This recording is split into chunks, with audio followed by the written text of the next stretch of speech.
Assalamualaikum. Dalam video yang lepas saya dah share cara untuk DIY bateri lithium ion phosphate. Bateri ni sistem 12 volt dan kapasiti bateri ni adalah 200 mAh.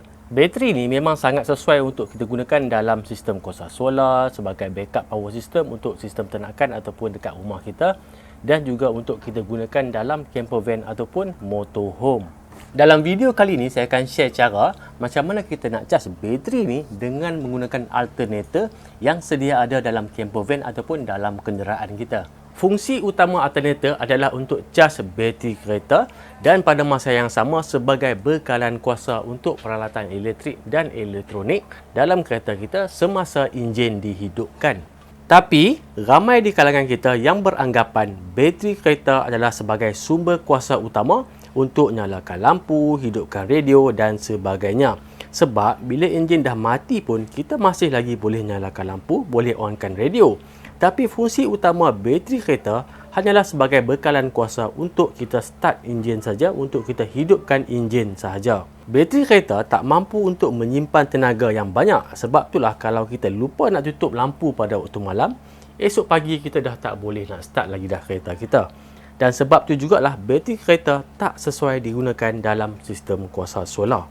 Dan untuk bateri kereta tadi, tuan-tuan boleh tengok link video dekat atas ni. Sebab dalam video tu saya dah ceritakan dengan detail, kita dah buat testing kenapa bateri kereta tak sesuai untuk dijadikan bateri dalam sistem kuasa solar dan juga sebagai second bateri untuk camper van ataupun motorhome. Jadi untuk camper van ataupun camper car, kita boleh gunakan bateri ni sebagai bateri kedua ataupun ada orang panggil sebagai house battery ataupun ada juga yang panggil sebagai leisure battery. Dan kita boleh gunakan bateri ni untuk onkan lampu, onkan kipas dan untuk onkan aircon pun kita boleh gunakan bateri ni. Semasa enjin kereta dihidupkan, kita akan dapat voltage antara 14.4 hingga 14.6 volt.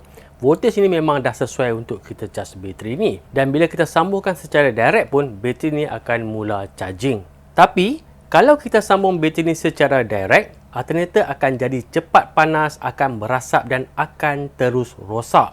Sebab bateri lithium ion phosphate ni low internal resistance dan juga impedance. Dan dia boleh draw current yang sangat tinggi, lebih daripada 100 amp. Jadi, untuk kita cas bateri lithium ni tanpa merosakkan alternator kereta kita, kita perlukan satu alat yang dipanggil sebagai DC to DC charger. Sebagai contoh, dia adalah DC to DC charger, maksimum current 20 amp. Jadi, kalau kita gunakan DC to DC charger ni, maksimum current yang kita akan draw daripada alternator takkan lebih daripada 20 amp. Jadi enjin kita takkan menjadi terlalu berat dan kita punya alternator takkan overheat dan takkan berasap, takkan terbakar. Sebab maksimum current yang kita akan draw hanyalah 20 amp. Dia takkan lebih daripada 20 amp. Bateri ni adalah bateri 12 volt dan kapasiti adalah 200 mAh. Charger kita ni maksimum 20 amp. Jadi bermaksud kalau kita nak cas bateri ni daripada kosong sampai penuh, kita perlukan masa 10 jam. Tapi tuan-tuan jangan risau sebab saya akan share juga dalam video ni macam mana kita nak percepatkan proses charging ni. Daripada 10 jam mungkin akan lebih cepat, mungkin 4 ataupun 5 jam saja untuk kita cas bateri ni sampai penuh. Sebagai contoh, katakanlah saya pasang DC to DC charger ni dekat kereta saya. Sudah saya pasangkan bateri ni, saya drive dari KL balik ke Kedah, ambil masa dalam 6 jam hingga 7 jam. Dah sampai Kedah pun bateri ni belum penuh lagi. Dan sebenarnya untuk DC to DC charger ni ada yang 20 amp, 40 amp dan juga 60 amp. Kalau saya gunakan yang 40 amp, dia cuma ambil masa dalam 5 jam saja sampai Kedah bateri ni dah penuh. Tapi masalahnya untuk kereta yang kecil macam kereta saya ataupun van-van yang kecil, kalau kita cas sampai maksimum 40 amp, enjin kereta kita akan jadi berat dan alternator kita akan overload dan kemungkinan alternator kereta kita boleh rosak, boleh terbakar. Jadi pemilihan DC to DC charger ni pun mestilah bersesuaian dengan jenis kereta kita dan juga saiz alternator kita. Dan bagi saya kalau 20 amp ni sesuai untuk kereta biasa, MPV dan juga untuk van yang kecil. Untuk masalah lambat charging tu, kita kena combine dengan pelbagai cara untuk kita cas bateri ni pada masa yang sama. Sebagai contoh, kita boleh combine DC to DC charger dengan sistem kuasa solar. Jadi, semasa kita drive, dekat atas bumbung kereta kita dah ada solar panel. Dia akan cas gunakan power daripada charger ni dan pada masa yang sama dia akan cas juga daripada solar. Untuk pemasangan pun sebenarnya agak mudah sebab kita cuma ada dua terminal yang utama. Ini adalah bahagian untuk input Input ni kita akan sambungkan kepada alternator dan memandangkan bateri kereta kita memang sentiasa bersambung kepada alternator. Jadi pada bahagian ni kita akan sambung direct dekat terminal bateri yang ada dekat kereta kita dan secara automatik dia akan bersambung dengan alternator. Kemudian pada bahagian output, ini adalah untuk sambungan kepada kita punya bateri ataupun second bateri yang kita nak cas gunakan charger ni. Sebagai contoh dalam situasi ni, bahagian ni kita akan sambungkan kepada bateri lithium iron phosphate. Dan dekat sini ada beberapa setting untuk kita pilih jenis bateri. Switch yang tuan-tuan nampak ni adalah dual inline package switch ataupun singkatannya kita panggil sebagai DIP switch. Kalau dia turun ke bawah macam ni bermaksud dalam keadaan on, dan kalau kita tolak ke atas macam ni dalam keadaan off. Dan kita kena pilih sama ada on ataupun off ni berdasarkan jenis bateri yang kita nak cas. Tapi jangan risau sebab dalam manual memang dah diceritakan dengan detail pilihan yang kita kena buat berdasarkan bateri yang kita nak guna, yang kita nak cas. Sebagai contoh, bateri yang kita nak cas ni adalah bateri lithium iron phosphate, dan untuk bateri ni kita ada dua option untuk voltage charging, sama ada kita nak cas pada 14.6 volt ataupun 14.4 volt. Tapi bagi saya lebih suka pilih 14.4 volt sebab saya tak nak ambil risiko bateri ni overcharge, maksudnya over voltage charging. Sebab bateri ni agak sensitif, kalau over voltage charging bateri ni akan mengelembung dan memang tak boleh repair lagi dah. Jadi untuk setting ni saya akan ambil pada charging voltage 14.4 volt saja. Jadi kalau kita tengok kat sini, untuk 14.4 volt bateri lithium, switch nombor 5 dalam keadaan off, kemudian switch nombor 3 dan switch nombor 4 dalam keadaan on, dan switch nombor 1 dalam keadaan off, dan switch nombor 2 dalam keadaan on. Dekat DIP switch tadi, yang ni nombor 1 dan hujung sini nombor 5. Jadi untuk nombor 5 mesti dalam keadaan off, jadi saya akan tolak ke atas. Kemudian switch nombor 4 on dan switch nombor 3 pun on. Okey, saya tak payah buat perubahan sebab memang dah dalam keadaan on. Kemudian untuk switch nombor 2 pun dalam keadaan on, dan untuk switch nombor 1 ni yang hujung sebelah sini dalam keadaan off, jadi saya kena tolak ke atas. Okey, yang dalam keadaan off switch nombor 1 dan switch nombor 5 saja. Daripada 2 sampai 4 dalam keadaan on. Ini untuk bateri lithium iron phosphate, charging voltage 14.4 volt. Okey, untuk cara nak pasang DC to DC charger ni, dan memandangkan saya belum ada lagi camper van, jadi saya akan demo untuk pemasangan ni dekat kereta ni. Dan apa yang saya nak tunjuk ni adalah penyambungan komplit, cuma kita tak buat pemasangan ni secara kekal. Dan saya akan tunjukkan step by step dan apa yang perlu kita pasang. Untuk kabel, kita perlukan dua kabel utama, dan kabel yang saya gunakan ni adalah kabel 8 AWG, dan setiap kabel ni saya dah pasangkan dengan fuse. Ini fuse 40M dan yang ni pun fuse 40M. Dan untuk saiz kabel dan juga rating fuse ni, tuan-tuan boleh rujuk dalam manual. Dalam manual dah dinyatakan saiz kabel berdasarkan kepanjangan kabel yang tuan-tuan nak pasang nanti. Dalam manual semuanya dah ada, jangan risau. Dan tuan-tuan kena ingat, pemilihan saiz fuse ni adalah berdasarkan kabel yang kita guna. Dan rating fuse ni mestilah lebih rendah daripada rating kabel. Sebagai contoh, kabel ni maksimum current yang boleh lalu dekat kabel ni adalah 60A. Jadi saya perlu gunakan fuse yang lebih rendah daripada 60A, sebab tujuan kita gunakan fuse ni adalah untuk menyelamatkan kabel ni supaya kabel ni tak terbakar. Jadi kalau ada current yang lebih daripada 40A lalu dekat kabel ni, fuse ni akan terbakar dan kabel kita akan selamat. Kita akan pasangkan dulu kabel pada bahagian input dekat charger ni. Dekat sini ada label positif dan juga negatif.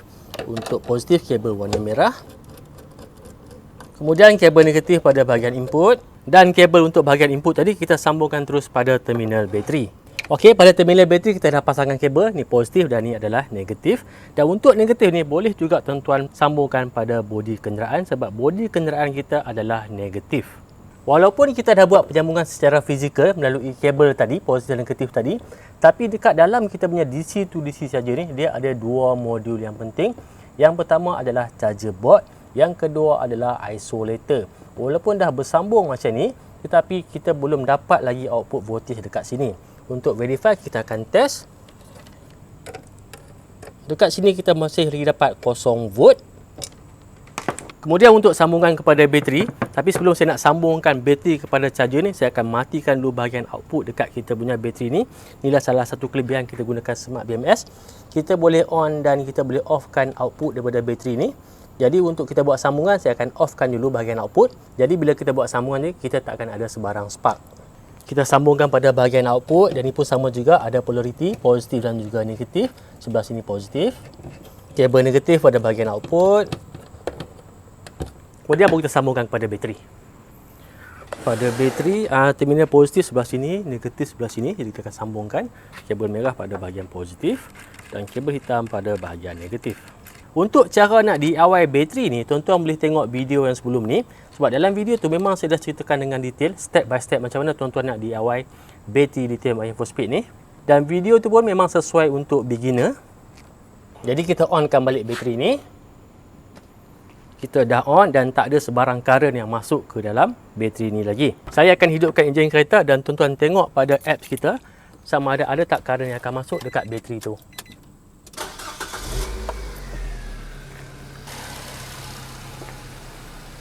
Okey, current masih lagi kosong, maksudnya belum start charging. Okey, DC to DC saja ni, dia hanya akan berfungsi semasa enjin kereta dihidupkan. Maksudnya bila dia detect ada voltage dekat alternator, baru dia akan start charging. Tapi tadi masa saya hidupkan enjin kereta, dia tak start charging sebab DC to DC charger ni dia perlukan sambungan kepada ignition. Maksudnya bila kita pusingkan kunci, kita start kereta, barulah dia akan dapat signal daripada kereta ni, bermaksud enjin akan dihidupkan. Walaupun enjin telah hidupkan, barulah dia akan start charging. Jadi sekarang ni kita perlu buat sambungan daripada terminal yang dekat sini kepada ignition dekat kereta. Dekat sini kita ada dua terminal yang warna hijau ni dan setiap terminal mempunyai fungsi yang berbeza. Yang pertama kita ada D+, yang lagi satu dia label sebagai LC. LC ni adalah untuk current limit, kejap lagi saya akan tunjukkan juga. Tapi untuk ignition kita akan buat sambungan dekat D+ ni. Untuk sambungan kita akan strip kabel ni. Longgarkan dulu. Kemudian kita jolok masuk. Kemudian kita ketatkan balik. Sekarang ni untuk kita tapping ignition, inilah yang paling orang malas nak buat, okay? Tapi saya akan share dengan tuan cara yang paling mudah untuk tuan-tuan nak tap ignition.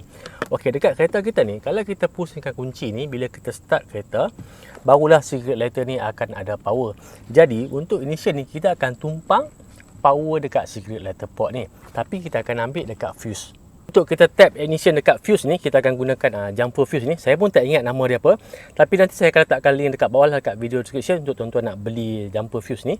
Dan nama yang betul saya pun tak ingat. Nanti saya akan cari, saya akan letak sekali lah nama yang betul. Jadi kita akan strip kabel kuning ni. Ni kabel kuning yang kita sambungkan dekat kita punya DC to DC charger tadi, dekat bahagian D+. So kita akan sambungkan dekat jumper ni.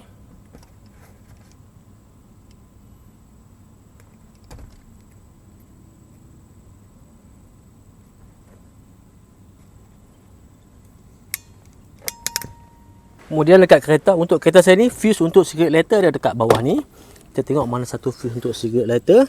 Okey, cigarette lighter yang bawah ni, fuse 15M ni. Dia punya pula dekat sini.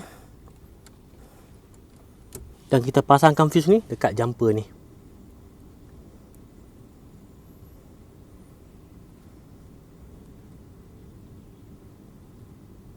Kemudian kita pasangkan balik jumper ni dekat bahagian fuse yang cigarette lighter tadi. Saya akan hidupkan enjin dan tuan-tuan akan monitor dekat sini. Kita tengok ada tak current yang akan masuk, akan start charging kita punya bateri ni. Saya akan hidupkan enjin sekarang.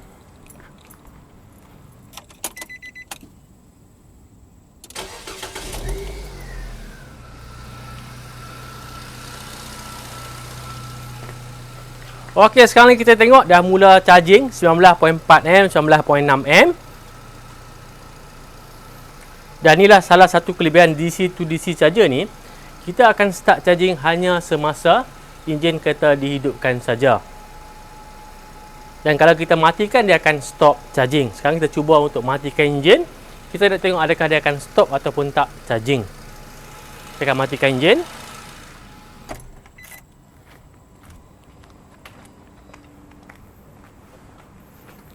Okey, dah stop charging 0am. Maksudnya kita punya sambungan ni dah betul dan bateri akan start charging hanya semasa enjin kereta dihidupkan saja. Saya akan offkan dulu output bateri ni sebab saya nak sambungkan kepada solar charge controller dan kita akan cas rentak daripada alternator dan juga daripada sistem kuasa solar. Sekarang saya akan sambungkan solar charge controller ni, dan solar charge controller ni memang dibuat khas untuk camper van dan juga RV ataupun motorhome. Jadi kita akan sambungkan dulu kepada bateri. Dan untuk sambungan pun pada terminal yang sama juga.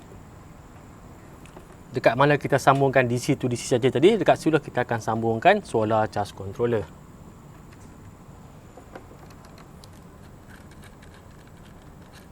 Onkan output bateri. Cuma sekarang ni dah lewat dah pukul 6. Mungkin jumlah current yang kita dapat mungkin tak terlampau tinggi sangatlah. Kalau tengah hari mungkin kita akan dapat current yang tinggi. Dan yang saya gunakan ni adalah jenis PWM. Dia ada dua, PWM dan MPPT. Saya akan letakkan link dekat bawah nanti. Dan untuk solar panel, saya akan gunakan foldable solar panel ni daripada Blue Yeti. Untuk solar panel ni memang berkualiti, cuma harga agak tinggi sikit lah. Tapi saya akan letakkan link dekat bawah dekat video description kalau tuan-tuan berminat untuk beli. Letak di bawah je. Dia memang dah ada sambungan untuk MC4 connector, sebab dekat solar charge controller tu pun saya dah pasangkan dengan MC4 connector. Kita sambungkan solar panel. Okey, untuk cara-cara nak set up sistem kuasa solar ni, tuan-tuan boleh tengok link video sebelum ni. Saya akan letakkan dekat sini dan juga dekat bawah dekat video description. Kita tengok dah start charging belum. Kita cuma dapat dalam 0.6, 0.5 am saja. Tak apa, yang penting kita cuma nak pastikan sama ada boleh ataupun tak. Kita cas rentak menggunakan DC to DC saja dan juga sistem kuasa solar. Sekarang saya akan hidupkan enjin, kita tengok berapa total current yang kita dapat.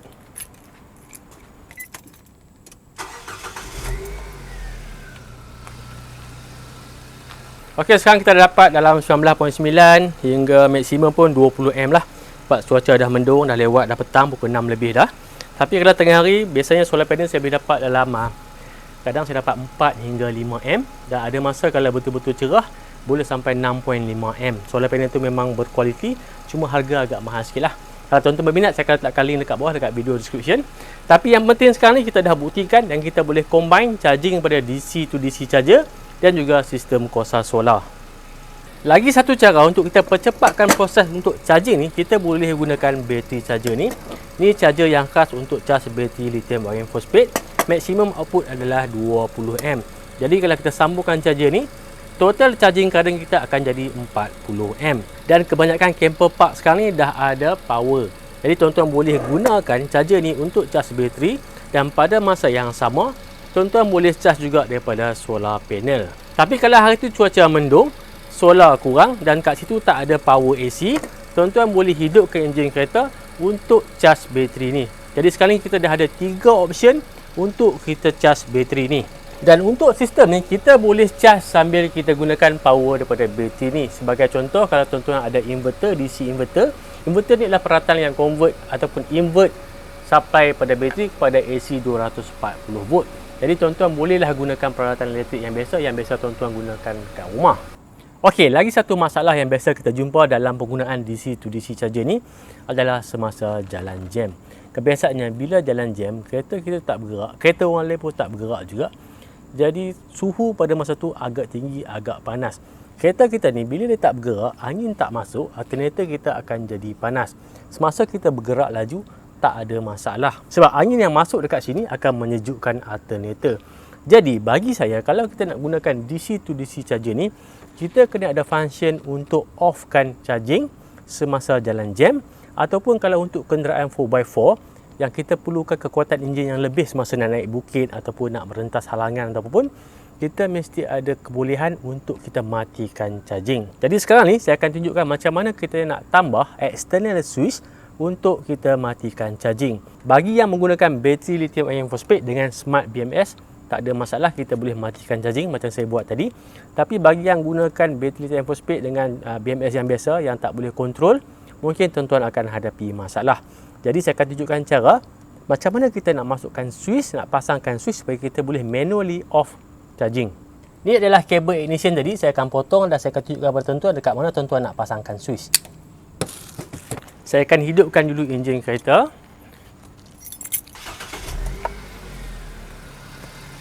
Bila kita dah potong kabel ignition ni tadi, dia tak akan charging. Jadi sekarang ni tuan-tuan boleh gunakan kabel ni untuk letakkan switch. Bila kita nak charging baru kita onkan switch. Tuan-tuan boleh tengok kat sini, mungkin akan spark sikit. Okey, bila ada sambungan kabel ni baru dia akan start charging. Jadi dekat sini tuan-tuan boleh letakkan switch untuk on dan offkan charging. Sebab bila ada sambungan ni baru dia akan start charging. Jadi kalau dalam situasi jalan jam ataupun tuan-tuan perlukan keupayaan enjin yang lebih untuk nak naik bukit atau sebagainya, barulah kita offkan charging. Kalau masa tu jalan semuanya lengang, smooth perjalanan kita onkan charging. Yang saya tunjuk tadi tu adalah cara untuk kita stop charging. Maksudnya dia takkan charge langsung. Dan dekat kita punya DC to DC charger ni, dia ada lagi satu function current limit. Maksudnya kita akan limitkan charging current kepada separuh. Daripada maksimum 20 tadi, dia cuma akan tinggal 10 saja. Jadi bila current ni rendah, jadi enjin kita pun takkan terlalu berat sangat. Mungkin jalan tu taklah terlalu jam sangat, tapi pergerakan slow, kita boleh limitkan jumlah charging current dan enjin pun akan jadi lebih ringan. Jadi untuk tu kita akan gunakan terminal LC ni. Saya akan gunakan kabel warna biru. Untuk konsep bekerja LC ni pula, dia akan limit charging current kepada separuh bila kabel ni ada supply, ada voltage. Untuk kabel ignition tadi saya dah sambungkan balik, saya pintal je macam ni. Saya akan hidupkan enjin kereta dulu. Bila kita hidupkan enjin kereta, secara automatik dia akan mula charging pada maksimum current 20 Jadi sekarang ni kita akan cuba untuk kita sambungkan, kita akan bagi supply dekat kabel yang LC ni. Kita tengok ada tak perubahan jumlah current yang masuk dekat bateri.